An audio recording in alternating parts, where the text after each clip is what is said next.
Sud Radio, le supplément média.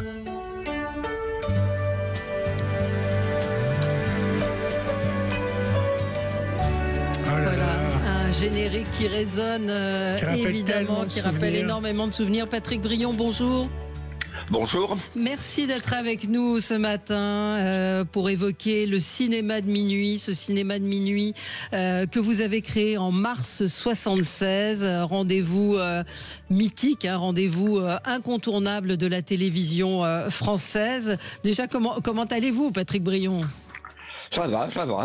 Ouais, donc c'est la fin de ce cinéma de minuit.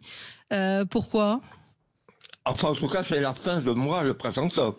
Ensuite, je ne sais pas très bien ce qui va se passer, mais en ce qui me concerne, c'est fini. Oui. C'est fini. Comment vous aviez eu cette idée ? Comment s'est passé le début de ce cinéma de minuit, de ce ciné-club qu'on retrouvait sur France 3 et ensuite sur... Il est la suite, en fait, du ciné-club qu'il y avait à l'époque de l'ORTF.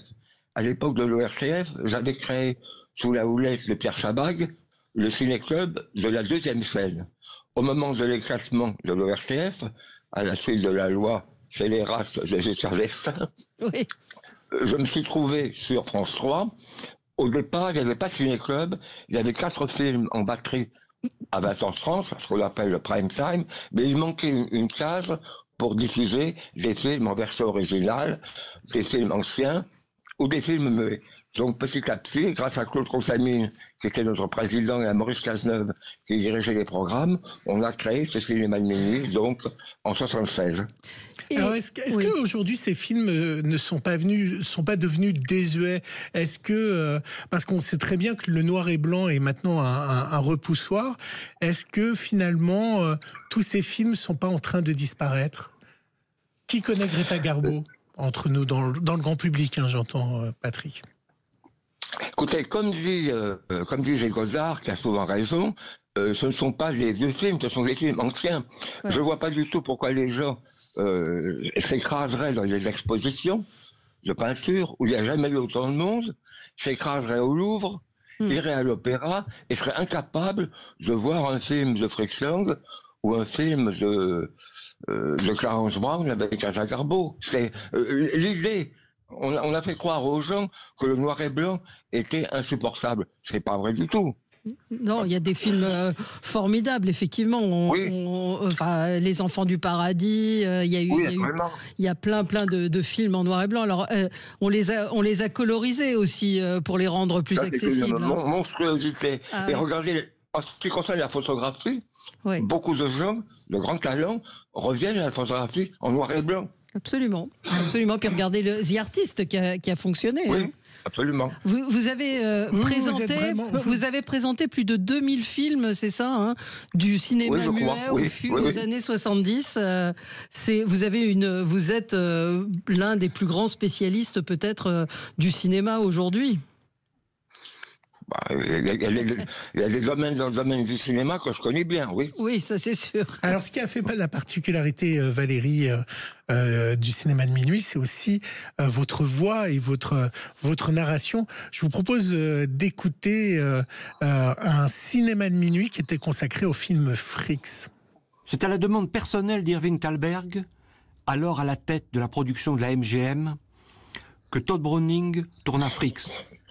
Le film s'inspire tout à la fois d'une nouvelle, Spurs, de Todd Robbins, des souvenirs glanés par Browning au cours d'un voyage en Europe et de conversations que Browning avait eues avec le nain Harry Earls.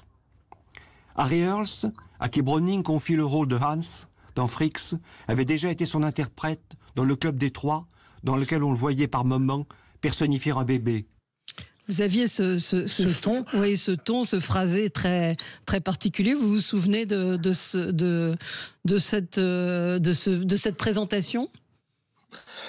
Oui, ce phrasé, ce ton n'est pas du tout affecté parce que je ne suis pas un comédien, je suis un historien du cinéma. Ce qui s'est passé, c'est que dès le départ, il était décidé que j'écrirais les textes, les petites présentations. Et c'est notre speakerine, Anne Lefébure, qui devait lire le texte. Et au dernier moment, Maurice Cazeneuve m'a dit « Oh, écoutez, comme c'est vous qui avez écrit le texte, il vaut mieux que vous le lisiez. Bon, ben, je m'y suis mis. Quel est le film du cinéma de minuit? Citez-moi 3 films qu'on doit avoir vus dans sa vie absolument pour se dire, bon, j'ai quand même vu ces 3 films. Conseillez-moi 3 films du cinéma de minuit. Il y en a tellement. J'en ai 2000, c'est compliqué. Oui. Vous, Bah, écoutez, votre panthéon? Écoutez, disons, je sais pas. Enfin, bon, si on met un film français, pourquoi pas Le Corbeau? Oui, de Clouseau.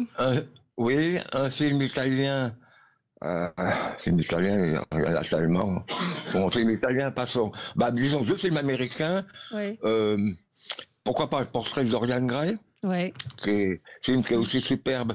Et un film d'aventure, Scaramouche, que je crois que vous aimez beaucoup, ça, Valérie Expert. Absolument, absolument. Comment lui, il vous connaît? Si, on se connaît. Voilà. Nos auditeurs sont très contents de vous entendre. Gilles, un auditeur nous dit: ah, mais c'est le monsieur avec la voix, j'ai ma réponse, générique culte de Francis Lay. Effectivement, vous êtes une voix, vous êtes une référence pour beaucoup de téléspectateurs. Hein. Oui, je crois. Oui. Alors, j'allais vous dire, est-ce qu'on vous reconnaît dans la rue ou qu'est-ce que vous disent les gens que vous rencontrez? Patrick Brion, ça évoque quand même ce cinéma très spécifique. Oui, absolument, mais on ne me reconnaît pas comme je n'apparais pas à l'image. Mon nom n'est jamais apparu au générique du cinéma de minuit. On ne voit pas ma tête. Ouais. Et rarement on peut me reconnaître, mais ça m'arrive 2-3 fois. Ouais, de temps en uniquement temps. par la voix. Quelqu'un m'a dit, mais c'est pas vous qui présentez. J'ai dit oui, c'est ça, oui. Et vous continuez à regarder des films? C'était ma question. Voilà. Maintenant que vous êtes à la retraite, est-ce que vous allez regarder des films? Naturellement, tous les jours. Tous les jours? Ouais. Tous les jours. C'est vrai, mais vous regardez quoi? Des films jusqu'en 1970 ou vous dépassez un peu les années 70? Ah non, moi j'ai toujours été contemporain du cinéma, si on peut dire. Non, moi je vois aussi bien des films récents que je vais voir en salle, que des films anciens que je vois, que je découvre, grâce aux DVD. Sur ma télévision, oui. Est-ce que pour vous, le cinéma a un peu disparu de nos écrans et a été remplacé par les plateformes comme Netflix et autres, par des grandes fictions ou par des séries? Est-ce que c'est la même chose que le cinéma pour vous ou pas?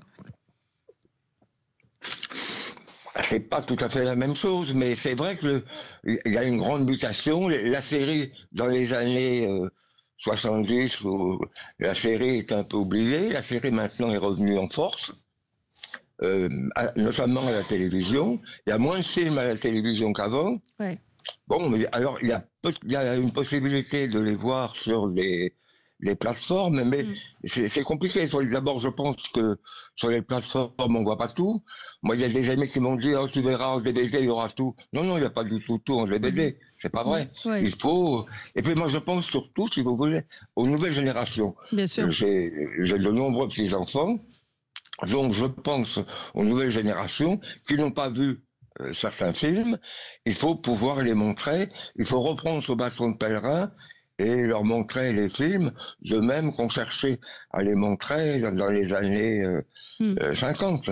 Alors France Télévisions confirme qu'il y aura toujours sur les plateformes justement la possibilité de voir à la demande des films. Et je cite Manuel Alduy, directeur du cinéma et des fictions internationales pour France Télévisions, qui dit, qui vous remercie évidemment, qui exprime sa profonde gratitude pour votre engagement exceptionnel. Et puis il dit une chose très juste: nous sommes nombreux à avoir élaboré notre cinéphilie grâce à vous, Patrick Brion, et ce rendez-vous. Et c'est vrai que nous vous sommes redevables et qu'on voulait vous remercier ce matin d'avoir été là, de nous avoir guidés dans nos choix, dans nos découvertes d'un cinéma peut-être plus exigeant que celui qu'on nous propose habituellement. Sans doute, merci beaucoup d'abord. Il faut continuer à voir les films anciens, à revoir. le cinéma n'a pas commencé avec Tarantino. Non, Eh ben, absolument. en tout cas, c'était important de vous rendre hommage. Oui. On finit avec la petite musique La de petite Francis musique, Lay. Oh, oui. c'est tellement nostalgique. Merci d'avoir été avec nous, Merci Patrick beaucoup. Brion, et merci encore pour tous vos conseils, pour tous vos analyses, parce que à chaque fois les présentations étaient une petite analyse de ces films. Merci à vous. Merci beaucoup. On se retrouve, nous, lundi, Valérie. Oui, on se retrouve lundi. Et lundi, on sera pas loin du même sujet, puisqu'on va recevoir Roman Higita qui va nous parler des fictions Ouais, c'est et pas des exactement sirènes. pareil. Non, c'est pas pareil, mais on Ouais, est... petit écran. Voilà, petit écran, et Merci. il va nous dire les séries à suivre durant les vacances de Noël. Merci Gilles, et tout de suite les débats dans un instant sur Sud Radio. À suivre sur Sud Radio, mettez-vous d'accord, Valérie Expert.